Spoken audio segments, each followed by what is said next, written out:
Hello viewers, welcome to Abedin tech pro. আশা করি সবাই ভালো আছেন। আজকের ভিডিওতে আমরা স্ক্র্যাচের যে ব্লক কোডগুলো আছে সেইগুলোর পরিচিতি সম্পর্কে জানবো। আশা করব শেষ পর্যন্ত সঙ্গে থাকবেন।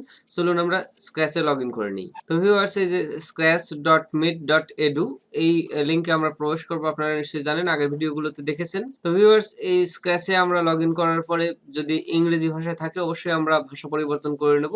তো ব্লক কোডগুলো দেখার জন্য আমরা এই যে আগের ভিডিওতেই দেখেছি তৈরি করা শুরু করো, এখানে আমরা ক্লিক করব। স্ক্র্যাচের যে হোম পেজ, এই হোম পেজটি এরকম, এর তিনটি ভাগ আছে, আগের ভিডিওতে আপনারা দেখেছেন। তো এখন আমরা ব্লক কোডগুলো দেখে নেব। ডিয়ার ভিউয়ার্স, আপনারা দেখতে পাচ্ছেন একেবারে বাম সাইডে এই যে এখানে স্ক্র্যাচে মোট 9 ধরনের ব্লক কোড রয়েছে। কাজের ধরন অনুযায়ী এগুলোর রঙও আলাদা, ফলে একটি ব্লক কোডের রং দেখেই সহজে বোঝা যায় সেটি দিয়ে কি কাজ করা যায়। ডিয়ার ভিউয়ার্স, এখন আমি এই ব্লক কোডগুলোর সংক্ষিপ্ত বিবরণ দিয়ে দিচ্ছি। আপনারা কাজ করতে করতে বা প্রবলেম সলভ করতে করতে এই কোডগুলো সম্পর্কে আরো বিস্তারিত জেনে নেবেন। তো চলুন শুরু করি। প্রথমে আমরা দেখতে পাচ্ছি এই যে গতি, 1 নম্বর কোড হিসেবে গতি আছে। স্প্রাইটের গতি এবং অবস্থান পরিবর্তন করার জন্য এই কোডগুলো ব্যবহার করা হয়। তো ভিউয়ার্স, দ্বিতীয় কোড হিসেবে আমরা দেখতে পাচ্ছি চেহারা বা লুকস বা ভঙ্গি। স্প্রাইটের বিভিন্ন ভঙ্গি ব্যবহার এবং নিয়ন্ত্রণের জন্য এই কোডগুলো ব্যবহার করা হয়। তারপরে আমরা দেখতে পাচ্ছি শব্দ বা সাউন্ড। বিভিন্ন ধরনের শব্দ ব্যবহার করার জন্য এই কোডগুলো ব্যবহার করা হয়।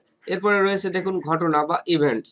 বিভিন্ন ধরনের ঘটনা অনুযায়ী কার্যক্রম নির্ধারণ করা হয় এই কোডগুলোর সাহায্যে। 5 নম্বর কোডে আমরা দেখতে পাচ্ছি নিয়ন্ত্রণ বা কন্ট্রোল।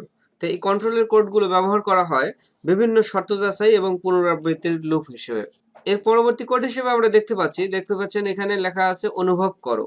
এর ইংরেজি ভার্সনে যখন আমরা থাকবো তখন এখানে লেখা থাকবে সেন্সিং। তো সেন্সিং বা অনুভব করো এই কোডগুলো আমরা ব্যবহার করব ক্লিক, স্পর্শ ইত্যাদি অনুভবের সাথে সম্পর্কিত কাজ নির্ধারণ করার জন্য। তার পরবর্তীতে আমরা দেখতে পাচ্ছি অপারেটর। অপারেটর কোডের কালারগুলো দেখুন, এমনটি দেখাবে। গাণিতিক অপারেশন ও বিভিন্ন মানের তুলনা করার জন্য এই অপারেটরের কোডগুলো আমরা ব্যবহার করব। ভিউয়ার্স, এর পরবর্তী কোডগুলো আমরা দেখতে পাচ্ছি, দেখুন ভেরিয়েবল কোডগুলোর কালার এরকম থাকবে।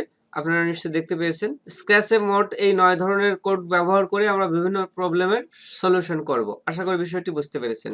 তো ভিউয়ার্স, ভিডিওটি কেমন লাগলো জানতে ভুলবেন না। বন্ধুদের সাথে অবশ্যই ফেসবুকে শেয়ার করবেন। আর এতক্ষণ সঙ্গে থাকার জন্য অনেক অনেক ধন্যবাদ।